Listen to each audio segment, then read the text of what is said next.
Hello, I am on the Abbey ground, in the Abbey grounds of Walsingham Priory, which is where the old Augustinian Abbey stood.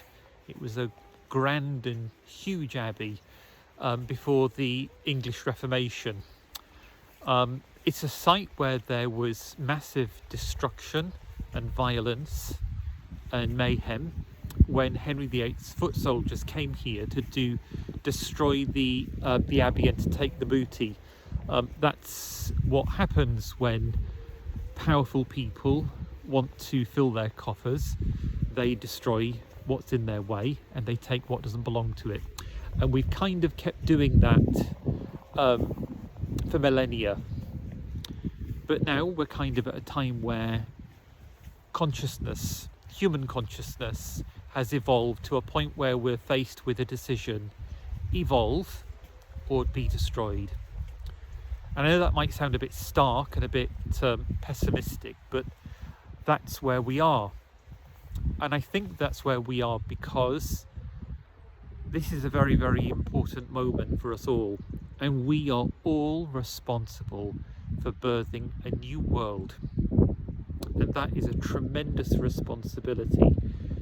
It's a sacred and divine responsibility. But what it means for us is that we now have to claim for ourselves, those of us who are awake enough, the divinity that we bear within our humanity and become Christ, fully Christ in the world. And that's not something that happens immediately or overnight, but it does require a commitment of the will to recognize that we are spiritual beings with dignity, purpose and worth, and that the salvation of humanity, and I don't mean salvation from hellfire and brimstone, I mean salvation from our own destructive propensities, is very much part of our responsibility and our stewardship right now. And so, here we are. Pope Francis has called for a day of prayer and fasting, I believe, on the 7th of October. And I'm going to join that prayer and fasting because I do believe that when we focus our concentrated attention onto an intention, that releases something into the world that's very powerful. It's what prayer does. It transforms. And I hope that others will be able to join in that day in whatever way they can, because I think we need a collective response to what's happening in the world right now. One of the things that we don't realise is actually quite how powerful we truly are. We are something so utterly different to what we've come to believe ourselves to be. I think one of the drastic results of religion allied with politics, or religion allied with fundamentalism, or religion allied with self-preservation, is that it hasn't told us the truth about who we really are.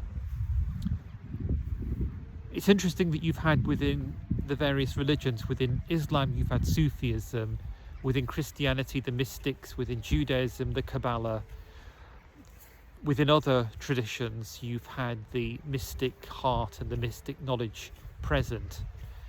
And these have been telling us within all these traditions that we're not just worshippers of a deity, we are divine beings called to draw into the world divine love, that we mediate God's love into the world through our immaculate hearts. And we do have immaculate hearts at the very core of us.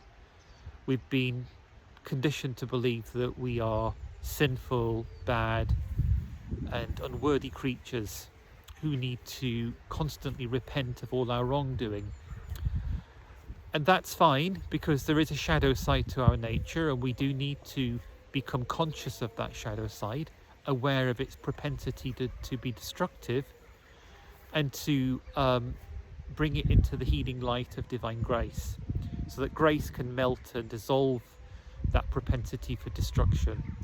But that doesn't mean that we are these dreadful sinners, these awful people who offend God, as though there were some entity out there that can be offended by what we do. It's so ridiculous, isn't it? But what we can do is we can offend our divine dignity. And when we offend our divine dignity through cruelty and selfishness and egotism, we affect everybody else, because there is only one, and we are part of that one. We live in the illusion of separation in this world. We think that we're separate beings with separate destinies and separate bodies and separate everything. And this is an illusion of consciousness. This is not who we really are. We are so much more. And if we could only for a moment allow our mystic eyes to open to see and experience it, we'd never be the same again. I've had moments where I've felt and experienced that, and I know it's real. But of course I'm just like you and everybody else. I'm a child of the ego mind, which doesn't exist actually, but that's the paradox. We experience it as real in this world. And I am what you would call a child of the ego mind.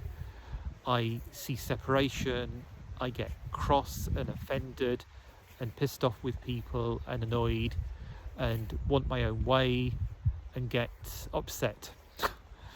That's all of us. But if we're mindful enough to recognize that that is not who we really are, it means that every time we fall into it, we can pull ourselves back. And as we pull ourselves back, we pull the whole world back with us, because we're one with everyone and everything. And right now, my goodness, we really do need to pull the world back with us into its right mind, into its Christ mind. And so what I want to say today is, let's really commit ourselves to opening our hearts and opening our minds to who we really are, that we are Christ. We are the Christ mind, the Christ nature. Other traditions call it different things, but we are that which is unified and one in God. Let's really open our hearts to this divine mystery, because the world needs it now. Gaza and Ukraine and Myanmar and Iran and all of these different places in the world that are the Middle East, that are in the midst of warfare and destruction and violence, hatred and malevolence towards each other, Israel against the Arabs, Arabs against Israel, the West against Putin, whatever it might be, that we're living in a delusion of insanity, a delusion of insanity. All of these little figures that we see on the chessboard of what we think is reality are just illusions of consciousness. And so let us awaken to the truth of who we really are, the love that we bear within us. And let's forgive ourselves when we fall into the ego mindset. If we have self-compassion, what we do is we recognize that we've descended into our wrong mind, and we pull ourselves out. And as we pull ourselves out, we pull the whole of humanity out with us, and we give life to the world. So that's my message for today, in this beautiful October day, where there's some blue sky. Let's see some blue sky. Yeah, some blue sky and some clouds. Let's relish in the fact that we are beings of divine grace and mercy, and let us bring Christ into the world. Let us become incarnators of the true divine nature of what we have and what we are. Many blessings to all. Namaste, and have a lovely day. God bless.